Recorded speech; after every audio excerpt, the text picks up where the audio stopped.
Halo, assalamualaikum warahmatullahi wabarakatuh. Ketemu lagi bersama saya, Abah Alex. Kembali lagi di Babawong Abah Alex. Kali ini Abah Alex bareng Kang Heru Anwari. Gimana Kang? Kabar Kang sehat?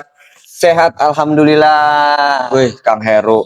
Abah Alex nggak nyangka nih, Bre. Kang Heru ternyata orang BJKJD. Tahu nggak BJKJD? Budak cerok, kajero deui. Orang kampung. Wih, orang Budak Ciamas, orang jero Pabuaran. deui. BJKJD, Kang Heru Anwari ini. Bahasa Indonesianya apa itu? Bahasa Indonesianya udah dalam ke dalam lagi. In English, wis. Nih, nggak banyak orang tahu kan kalau Kang Heru ini ternyata orang Pabuaran Ciamas, orang Pabuaran, orang Pasir Wadas, orang kampung. Nah ini Abah Alek secara eksklusif ada di rumah Kang Heru. Saya merasa terhormat bisa mampir ke rumah Kang Heru. Terima kasih Kang Heru. Luar biasa, sudah jauh-jauh datang ya. Jauh-jauh saya datang, rumah saya deket sih. Naik gunung. Naik turun gunung. Kang Heru, untuk podcast yang lain mungkin sudah biasa yang ngebahas tentang masa kecil Kang Heru, tentang BMX segala macem. Gimana kalau kita ngebahas yang lain? Bahas kopi ya. Nah, bahas kopi nih. Tapi ini di Pabuaran sekarang saya di sini ngerasa agak panas. Dulu Kang Heru waktu kecil di sini sejuk atau panas kayak begini sih, Kang? Nggak tahu ya. Mungkin karena biasa di Amerika suhu Wow, 0 degree. sesohorin ya. Biasa kan keluar jalan langsung salju. Langsung salju. Pakai jaket. Di sini kalau jalan Pas ngebul. pulang harus adaptasi lah weather ya. Apa namanya? Culture shock ya, Suhu 30 itu udah panas. 30 sini udah panas. 30 degree panas.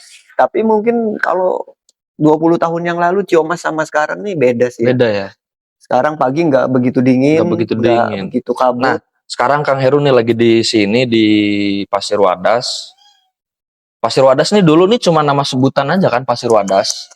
Iya. Nah, sekarang Kang Heru ada di sini di Pasir Wadas. Kalau di Amerika Kang Heru keluar rumah salju. Nah, di sini Kang Heru keluar rumah pasir berterbangan. Karena di sini memang datarnya pasir-pasir putih. Pasir putih. Jadi dulu sering main di pasir gitu ya. Ayun-ayunan atau di rumput-rumput, pasir putih di sini. Makanya mungkin nama kampungnya disebut Pasir Wadas. Wadas itu kan tanah keras. Wadas itu ya tanah putih. Tanah putih ya, kuat ya. Mantap. Di sini juga ada pasir angin, Winsand. Itu ada sejarahnya tuh, pasir angin tuh. Oh, Kang Heru tahu sejarahnya? Kalau saya sih belum tahu ya. Itu kan senjata juga tuh untuk para para sesepuh kiai ya. Bahaya. Nah, Kang Heru nih dulu saya tahu Kang Heru itu jujur saya bukan tahu Kang Heru itu bukan dari BMX, bukan dari owner JTFF, tapi saya tahu Kang Heru itu dulu awal-awal 2014 ke 2015 mungkin. Ada sinetron Go BMX, dulu itu booming banget. Wih, Go BMX ada orang Serang, Go BMX ada orang Serang. Dan beberapa hari lalu saya nonton lagi Go BMX, ternyata Kang Heru ada di episode pertama. Wow. Saya nonton ulang nih. Kalau nggak salah nama karakternya Rizal, bener nggak? Salah. Masih ingat Kang Heru? Ingat lah pasti. Siapa? Karena kan itu hampir 200 episode hampir ya. 200 episode, mantap. Hampir 2 judul juga, 2 session. 2 sesi ya, 2 sessionnya 170 dan selanjutnya 40 episode. Itu berapa tahun itu Kang? Ya setahun lebih, hampir 2 tahun. Lebih itu ya. Awal mula Kang Heru ditawarin ikut syuting Go BMX itu gimana perasaan Kang Heru? Sebelumnya udah pernah main-main film atau main sinetron belum? Sebenarnya kan dari BMX sebelumnya memang udah sering dapat job-job syuting ya, iklan kayak gitu. Terus sinetron tuh mungkin kayak peran-peran tambahan. Tapi di 2014 akhir ke 15 itu, karena prosesnya lama, nggak langsung ini langsung, karena dia tuh kayak ada project film anak-anak tapi tentang BMX. Ada juga kan sebelumnya Midun tentang bola gitu ya. Terus dibuka casting, itu sempet kayak nggak mau ikutan lah, ngapain, karena kan di 2014 udah jadi pemain terbaik ya BMX nasional. Rada iya lah gitu ya. Oh, nanaonan ya gitu. Rada iya lah. Kita pakai bahasa Sunda. Boleh Sunda gitu nanaon, tapi bisa kan bahasa Sunda? Belajar lagi. Kang Sunda. Kang Heru ini bahasa Inggris paseh. Bahasa Sunda common aja leletik. We can talk English. Little. Ya, jadi 2014 dari 2011 udah jadi pemain terbaik nasional. Jadi pas ada casting tuh nggak ikutan atau enggak ya gitu ya. Tapi ikutan. Ini mungkin untuk anak-anak biasa gitu. Mungkin ini peran-peran biasa. Itu sempat lagi di Jakarta mau pulang ke Serang, temen ngajakin, "Ayo kita casting ke MD gitu ya." Ya udahlah, sebelum pulang ke sana dulu ternyata udah ada mungkin ratusan anak BMX dari seluruh Indonesia untuk tampil peran sinetron ini. Setelah itu ikut casting, belajar acting, baca dialog gitu kan, biasalah isi. Sempat di-shoot juga actionnya, nunggu hampir beberapa bulan dibuat promo itu kayak dibuatlah 1-2 episode, dijual, tunggu sampai 3 bulan baru ada keputusan syuting atau enggak gitu. Kayak gitu. Kontraknya kalau nggak salah pertama 40 episode gitu. 40 episode. Tapi lanjut Kang Heru sampai 200-an episode. Iya, kontrak sama MD kan 40 gitu. Hampir berapa kali ya? Hampir 170 episode. 70-an. Mantap. Nah, itu awal Abah Alek nonton, tahu Kang Heru, cuma tahu orang Serang main sinetron. Pada tahun itu kan sangat bergengsi gitu kan untuk orang Serang, apalagi bisa sampai masuk sinetron. Nah, ini Kang Heru sekarang bisa ketemu begini. Udah ya hati sebenarnya nama. Ketemu nih. Jujur Abah Alek ada sedikit cerita nih Kang Heru, saya ceritain sedikit. Santai. Jadi di 2014 tuh BMX sempat naik di Serang, BMX. Wah, mantep lah dengan BMX-nya, dengan JTFF BMX-nya punya Kang Heru sendiri. Saya sama teman saya Bapak Bandung. Saya sebut Bapak Bandung deh. Kita bikin drip track, Kang. Apa tuh? Drip track tuh sepeda roda 3. Kalau misalkan masuk di scene BMX juga itu ya. Yang di Go BMX itu ya pernah ada. Nah, pas itu Kang Heru dengan BMX-nya melejit dengan cepat. Nah, kita nih drip track nih cuma di sini aja. Saya sempat iri tuh, Kang. Itu sama BMX Serang. Targetnya rencananya komunitasnya di Kota Serang ya? Sebanten ya? Saya tuh awal-awalnya tuh cuma yang deket-deket aja. Pasarnya masih di daerah Serang. Cuma ternyata pada takut untuk nyoba. Pada takut untuk nyoba BMX nih. Tracknya segala macem. Nah, di situ Abah Alek sempat iri. Ini JTFF BMX. Apalagi pas saya lihat Go BMX itu, JTFF BMX hampir di semua scene ada JTFF brandingnya. Brandingnya itu. Itu tahu JTFF itu apa? Awalnya saya tahu cuma JTFF BMX itu ya punya Kang Heru. Nggak tahu ya tahu apa brand, filosofinya. Filosofi apa. Oh, kalau itu saya tahu JTFF itu 0254. Artinya 0254. Serang itu, Serang banget. Nah, di situ pokoknya agak iri. Dan sekarang bisa ketemu sama Kang Heru. Tapi tahu waktu itu bahwa Heru dari Serang atau enggak? Dari Ciamis asli. Enggak tahu ya. Belum tahu Serang Kang. aja. Saya tahu kapan tahunya? Tahu Kang Heru orang Pabuaran, orang Pasir Wadas ini. Pertama kali ketemu Kang Heru itu di Rumah Dunia. Itu baru tahu saya Kang Heru orang Pasir Wadas. Setelah 10 tahun. 10 tahun bayangin. Berarti pas bilang Ciamis, wow, satu kampung gitu. Nyangkal. Ternyata satu kecamatan, beda desa, beda RT juga pasti. Wih Kang, ini saya balik, bla bla bla bla. Wih, kata Kang Heru. Wih, orang Ciamis ya, orang Pasir Wadas. Kaget, sok. Bener sih Kang. Enggak kena serangan jantung langsung ya. Ya alhamdulillah sekarang bisa ketemu, dan tadi juga kita udah bikin project bareng Kang ya. Tungguin videonya, mungkin nanti di Agustus bisa di launch sekalian kemerdekaan. Nah Kang Heru, nah ini ada beberapa teman yang nanya ke saya juga, kenapa toko JTFF sekarang udah nggak ada di Ciwaru? Di Cijawa. Dulu ya sekitar clothing itu dari 2019 udah di clothing ya, endorse gitu ya, sponsor, biayain ke berbagai kota. 9, 10 itu belajar bisnis online juga karena jualin merek-merek orang. Sampai di 2012 akhir berani untuk buka toko. Buka toko sendiri gitu. Makanya di 2013, 14, 15 sampai terakhir 18 di situ hampir 7 tahun. Itu ada pergeseran market sebenarnya di era-era Covid kayak gitu ya. Iya. Semua secara nggak sadar akhirnya market itu didorong untuk ke online. Jadi kita memang harus research ulang bahwa market kita sekarang nggak lagi offline. Iya, memang tumbuhnya kita harus dari market offline ya, toko gitu kan, komunitas gitu ya. Tapi kayaknya sekarang setelah COVID orang dipaksa untuk geser ke offline, mau nggak mau kita harus ikutin market itu. Jadi kita memang merencanakan akan develop lagi tapi online dan secara lebih besar di nasional. Nah, buat teman-teman yang masih nungguin dan nanya-nanya, saya mau beli brand JTFF, kaos JTFF, celana segala macam lainnya, tungguin nanti bakal ada di toko online, entah mungkin di toko oren atau toko hijau. Gitu. Iklannya. Itu sih Kang, soalnya tadi waktu saya ngasih tahu, wih ada Heru Anwari, ternyata Heru Anwari orang Pasir Wadas, wih ada Heru Anwari, ternyata Heru Anwari orang Pabuaran, wih Heru Anwari orang Ciamas, wih Heru Anwari orang Pabuaran. Dan beberapa rekan-rekan saya, teman-teman saya, saya ngepen. Nah, termasuk bawa Bandung, teman saya sendiri, mau ke sini nggak bisa. Bandung. Nah, Kang Heru kan lama nih di luar negeri, terus datang ke Indonesia dan 1 bulan ini menetap di Pabuaran, di Pasir Wadas ini, ada apa kumanya? Perasaan yang aneh, perasaan yang janggal. Ada culture shock nggak? Mungkin awal-awal culture shock ada, cuma Kang Heru datang ke kampung ke sini, sekali langsung ke kampung, perasaannya kayak gimana itu kayak gitu? Culture shock enggak juga ya, maksudnya ya cuaca itu udah pasti, jet lag. Ini di kopi dulu Kang. Ini kopi buatan adiknya Kang Heru. Kayak sebelumnya kan di Amerika 6 bulan. Jadi di Amerikanya itu lebih lambat 14 jam.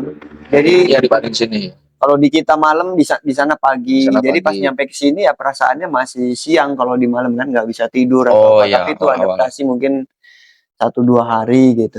Cuaca juga ya panas atau apa agak beda. Nggak bisa nerima. Nah, untuk di daerah sininya daerah gitu. Serang Bantennya atau Ciomasnya sebenarnya pas udah di luar negeri, kita lihat kultur di sana, kayak budaya orangnya nggak ngobrol kayak gini. Di sana kan sulit untuk bincang-bincang santai. Untuk ngobrol susah di sana ya. Orang kan orangnya sibuk kerja masing-masing gitu. Bayar pajak, bayar dan lain-lain. Mereka nggak bisa kalau santai-santai kayak kita. Iya memang. Nggak bisa pakai sarung, ngopi, ketemu teman. Kang Heru nih begini. Saya di rumahnya di eksklusif di Kang Heru nih. Podcast pakai sarung. Pas saya di Australia atau di negara-negara sana, yang saya rinduin kayak gini. Kayak begini nongkrong, ngobrol, minum kopi gitu, cerita-cerita. Ini yang mahal, yang di sana yang nggak bisa didapetin semua orang. Mungkin kayak gini ya, ngobrol kayak gini. Iya, ngobrol gini. Orang-orang yang udah punya bisnis besar, yang uangnya udah ada, kita baru bisa begini. Jadi kayaknya orang-orang Indo tuh orang-orang kaya ya, yang nyantai-nyantai. Kayak hati sih mungkin ya. Nah, Kang Heru, berarti di sana sama teman-teman Kang Heru di luar negeri juga jarang dong ngobrol kayak begini gitu. Mereka juga punya kesibukannya masing-masing. Setelah acara dengan Kang Heru, mereka langsung pergi juga, apa gimana? Iya, jadi after show, misalkan setelah kegiatan, kalau kita ya masing-masing langsung pulang ke kamar hotel masing-masing atau Airbnb gitu ya. Itu biasanya di stage, di panggung. Jadi setelah acara selesai, udah gitu? Setelah acara selesai, meet and greet. Setelah meet and greet, biasanya notes. Misalkan kamu kurangnya ini, nanti kita tambahin lagi ini kayak gitu ya, strategi atau kolaborasi. Selesai itu kan kita pulang ke akomodasi hotel atau Airbnb masing-masing. Kita punya privasi masing-masing. Ada yang ngerjain bisnisnya atau ada yang ngerjain project apalagi gitu kan, atau komunikasi sama keluarganya. Jarang hangout bareng. Paling itu mungkin terjadi seminggu juga jarang, 2 minggu sekali baru kita bisa hangout bareng keluar gitu ya. Tapi selama di sini, selama di Indonesia dalam sebulan ini Kang Heru udah kemana-mana nih, senang ngobrol nih.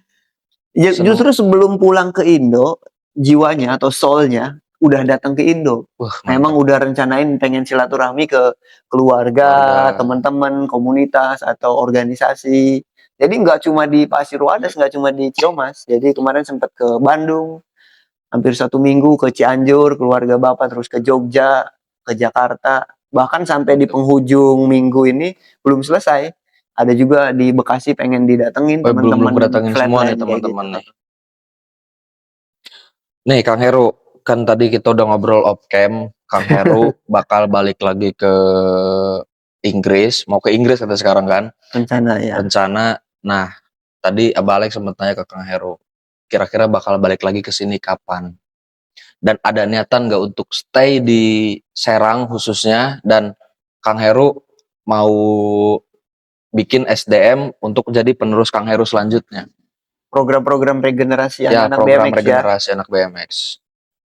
Ya, program itu sebenarnya udah kita diskusikan atau udah kita dorong terus sebelum Heru pulang juga kita komunikasi di grup atau secara Zoom ya, bukan cuma di skala Banten tapi nasional, gitu kan kita bantu juga. Tapi di Banten juga terakhir kita audiensi sama pemerintah, gimana caranya didorong regenerasi ini dari pembangunan fasilitas, dukungan atlet, kita diskusiin terus sama organisasi sama pemerintah juga. Ya artinya mudah-mudahan komunitasnya tumbuh di Banten, betul, nanti regenerasi juga tumbuh, bagus. masyarakat bisa aware terhadap olahraga ini, bahwa ini olahraga prestasi, olahraga yang membuat masyarakat bugar, aktif. Apalagi anak-anak sekarang kan gadget dan lain-lain, kalau misalkan aktif di sepeda kan itu bisa salah satu obat lah ya untuk dia keluar dari zona-zona kayak malesnya gitu, malesnya. Nah, Kang Heru nih, bicara fasilitas untuk BMX di Serang. Kita kan pernah punya nih Serang, kota khususnya, yang di stadion. Cuma kan sekarang terakhir saya lihat sih jadi ditutup terus pakai jualan. Nah, Kang Heru pengen nggak sih di Serang nih ada tempat untuk mungkin skatepark atau khusus BMX juga? Sekarang jangankan di luar negeri ya, di luar negeri itu mungkin dibangunnya dari era 90-an. Jadi setiap taman kota, bahkan kabupaten kota, yang dibangun itu fasilitas olahraga, terus fasilitas anak bermain gitu ya, ayunan, perosotan gitu ya, playground gitu. Terus skatepark, lapangan bola, skatepark itu jadi standarisasi pembangunan pemerintahan untuk fasilitas masyarakat. Nah, Kang nih, kemarin saya baru main ke BMS Bumi Mutiara Waterpark. Nah, itu saya lihat lokasinya yang sangat luas dan saya ngeliat kolom-kolomnya di pikiran saya, wah ini cocok nih untuk jadi skatepark. Ya, betul, arena skatepark atau olahraga gitu. Bisa nggak sih kita nih ngedorong yang punya itu Mutiara Waterpark atau dengan pemerintah supaya itu dijadiin skatepark? Bisa banget, kenapa enggak gitu kan? Tinggal pemerintahnya aja mungkin ya. Pemerintah atau enggak dari pihak BMS-nya, welcome kita untuk partner, nanti kita bisa bikin project itu. Boleh. Nah, itu bisa nggak sih kita Kang Heru berkolaborasi mungkin dengan pihak developer BMS, dengan pemerintah juga untuk menjadikan X Mutiara Waterpark jadi skatepark? Iya, iya bisa banget ya kan, karena olahraga BMX ini sebenarnya sport entertainment, olahraga yang menghibur, menarik pengunjung atau bisa menjual ya. Sebenarnya terakhir itu kita di Ciracas sempat juga buat arena besar di depan perumahan dan akhirnya jadi besar karena kan aktivitas kita nggak berhenti ya di situ. Jadi akhirnya ngundang dan akhirnya perumahannya bisa jadi bagus. Itu kan perusahaan besar mau. Sekarang misalkan perusahaan yang lain kenapa nggak mau buat arena sepeda, nanti jadi aktivitas, di situ bisa dibangun food court, akhirnya jadi daya tarik masyarakat dan perumahan-perumahannya lah. Betul sih. Nah, ayo nah ini Kang Heru, pertanyaan Kang Heru. Harapan Kang Heru buat warga Palka, Serang, khususnya Serang lah, untuk anak-anak mudanya. Ciamas ya, terutama. Jadi kemarin itu sempet cek-cek gitu ya, terus lihat sawah gitu. Sebenarnya kita ini surga gitu ya. Ini surganya Banten kayaknya Ciamas ini. Selain pegunungan, airnya masih jernih, udaranya Cibanten, Golok Ciamas, budaya, terus santri-santri. Yang Heru lihat ya kita surga. Jangankan pas ke sini, sebelum pulang aja memang sudah terpikir Indonesia ini tanah surga. Terus pas pulang ngelihat keindahan Ciamas, Banten. Misalkan kita ngomongin Banten di mana sih surganya? Ya mungkin Ciamas kayaknya karena ke pantai deket, gunung punya, air banyak, udara. Karena kan kenapa milih stay di kampung ya itu, terutama makanannya harus masih dari perkebunan, airnya masih dari mata air pegunungan dan udaranya masih jernih. Jadi mudah-mudahan teman-teman bisa jaga bareng-bareng apa namanya, Ciomas ini. Yuk jaga dak. Nah seperti yang Kang Heru bilang kemarin Mbak Alek bikin PT, kata-katanya Kang Heru bilang, ngapain jauh-jauh keluar negeri, kalau surga ada di Indonesia. Kayak mungkin cukup segitu aja Babaung Abah Alek bareng Kang Heru, Kang Heru Anwari, terima kasih banyak. Ini saya dan kameramen sudah mampir ke rumah Kang Heru, dikasih kopi juga, dikasih udut juga. Siap, santai. Nanti kita ngobrol lagi bareng Kang Heru ya, tapi off cam. Mantap. Oke, cukup segitu aja. Wabillahi taufiq wal hidayah. Wassalamualaikum warahmatullahi wabarakatuh. Terima kasih. Naon.